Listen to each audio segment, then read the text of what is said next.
Welcome back to the All Access Studio. I'm your co-host, Marty Finn. So joining me right now is Dean Carter, who's the head of HR for Patagonia. So Dean, want to welcome you to the studio. Thanks for being here. Thanks, Marty. Good to be here. Great. So we've sourced some questions from our viewers. So the first one that we had was, what principles do you hope will guide and drive business 50 years from now? The founder of Patagonia, Yvon Chouinard, writes in his book, Let My People Go Surfing, that run this company as if it would be here for the next 100 years. And so since he started it 50 years ago, if I look 50 years in the future, it's the same principles he started with, 50 years ago, which is, run this company with a blend of kind of work and life and play, focus in on doing well and doing good. And our version of doing both of those is doing what we can to save what we believe is a planet in crisis. Yeah. You wake up thinking about that every day and continue to do that. And the business model and perhaps even the product will change in the next 50 years. Right. But the principles, the culture, philosophy of Patagonia, they won't. Set in stone. Set in stone. I like it. So this week at Talent Connect, we've had a lot of conversations. We've heard from a lot of speakers around values-based leadership, the role of values within an organization and company culture and things like that. How do you think employees can help drive values-based practices within their organization? I think it's all in a mindset. Before Patagonia, I thought about values as something you work with a consultant to kind of your mission, vision, values. And that's a thing you put in the handbook, and then you got to train on it. And first thing I know about values is you can't train on values. So a value, to some extent, around caring for the environment. I cannot teach someone to be concerned about that. You either something you want to get outside, or you don't want to get outside. Right. So here's in terms of driving values, though. First, on the recruiter side, hire people who care about the values that you have in the company. You don't have to drive them; just let people live them. Right. And the second thing is find ways to let them live those values ridiculously. Create experiences that say this is a value, and that's done through ways of showing people that it's way beyond return on investment or bottom line. At Patagonia, we get experiences all the time that our decisions we based on our values, that there may or may not be a return on that investment. It doesn't matter. It's a value. It's a thing you value way beyond whether it fits within an ROI. Yeah, I love that phrase, like living values ridiculously. Yeah, it is. That's what we think about every day. And I could give you some examples of how we live values ridiculously at Patagonia. I'll talk about that tomorrow, but our people, we believe in living a life fully. If you join Patagonia because you love to be outside and surf, when the surf's up, get out. Right. Not all the time. When the powder's down, go out and ski. Spend time with your kids. It's like it's prioritizing your passions, I think is kind of what I'm hearing, right? Yeah, if the recruiters are doing their job and hiring people to the values, then it's all the rest of our business and the rest of HR to make sure you find ways to help them live them ridiculously. If you don't have a jaw-dropping, oh my God, that is the experience you're delivering to me around values, you're not going deep enough. Yeah, all right, very interesting. So switch topics a little bit, employee benefits. Yeah. So what is an employee benefit that you're starting to see more and more of in the industry?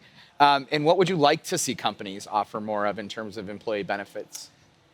The benefit that I want to see more, sadly, is a benefit companies aren't offering more. And again, when I joined Patagonia, they've had on-site childcare for 40 years. Okay, wow. So it's not new. Matter of fact, 9% of companies have on-site childcare now. Sorry, 9? 9%. Okay. And that's going down. If you're following trend, 9% of companies allow dogs on campus, and that's actually increasing, but not kids. Of all the things I've seen in terms of the impact on humans, the impact on the future of children, the impact on stress for parents, the impact on gender parity, all the things that we're working on in HR, there is no benefit more powerful than integrated on-site childcare. And we could talk for a very long time about it, but it's what I've discovered. And if I could wave a magic wand and everyone would have it, that would be it, and without a doubt. And that's just to dig in there a little bit because of the almost pressure that takes off a parent, knowing that their Yeah. child, like it's one, they don't have to drop a child off. They also know where they're being cared for. They almost feel part of their daily routine and the culture and the They are company. part. And is that part of it? Yeah, they are part of the daily routine. It is, there are a lot of statistics around this, but, and 25, 30% of women leave the workforce after having a kid. 25 to 30%. Wow.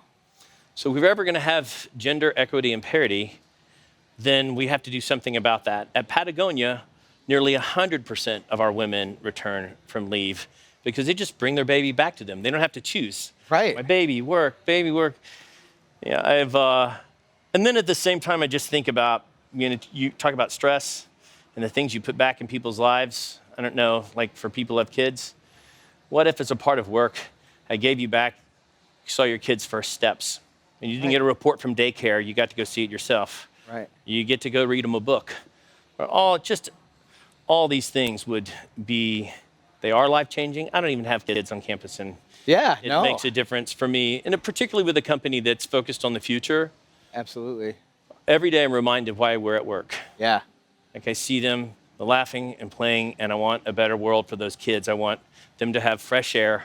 I want them to have clean oceans, and I want them to have fertile soil that we can continue to grow food. That's what I want for those kids. That's fantastic. I love that answer. Thank you. So, working for an outdoor lifestyle retail brand, people probably have a lot of conceptions. So what would you say is the biggest misconception about working for an outdoor retail lifestyle brand? Probably the biggest misconception is the one I mentioned earlier around surfing. So Yvonne wrote, "Let my people go surfing." Yep. And so the misconception is when the surf is up, everyone just throws all their work out and Papers in the air, school's out for the summer, No, you have to earn your surf. Okay. What I mean is you need to get your work done. Yvonne, in the beginning, when he was making climbing pitons, he still had to make enough pitons to make a living and continue his business. Right. But he was ready to surf. So when the surf is up, he had his work done. Yeah. And that's really it. We don't all just abandon our desks, although I have abandoned my desk before I had my work done. And it's also not unusual for people to get ready for this because they know, snow season coming up. They know we have a big Mammoth Mountain event, and Right. I don't know, about 60% of the company goes to Mammoth Mountain for a week and skis, like 350 people gone. But you're ready for it. And that's the trick. You can't just walk from your work. You have to be ready. And that means people, I don't know, Yvonne says, you work like demons because you care about the cause and you want to be ready for the surf or snow or hang out with your kids, whatever. That's you that's got to get your stuff done. You got to get Got to get your business taken care of. That's the biggest I'm misconception. envisioning you on a conference call on a ski lift right now, like. Yeah. Just if you're on the ski getting lift, all we that don't done. want you on the conference call. Yeah, no, good. Stay in the good. snow. See, I love the safety practices. Yeah, still, no, just enjoy. Back to those priorities. Enjoy I like the it. powder. Come back. Get back to work. Absolutely. All right, great. So, obviously, Patagonia, very, sustainability is very important for you guys. What would you say to company leaders who say sustainability could get in the way of profit?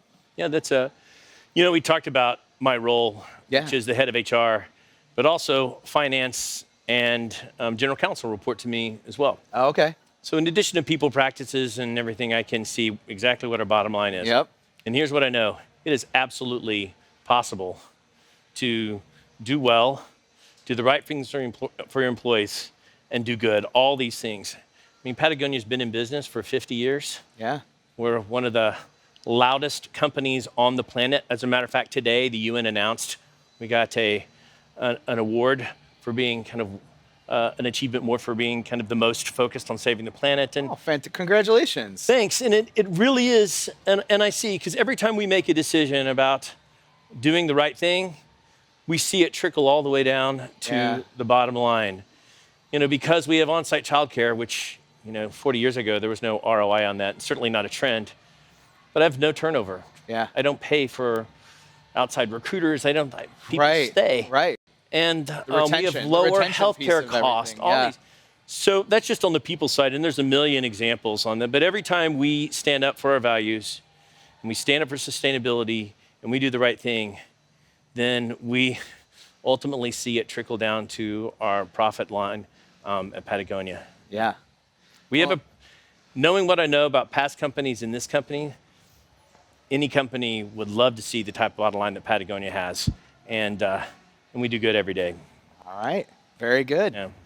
So, in wrapping up here, last question that we had submitted was Patagonia is partially able to pursue its counterintuitive ways of doing things, or you guys kind of chart your own path there Yep. because you're a privately held company.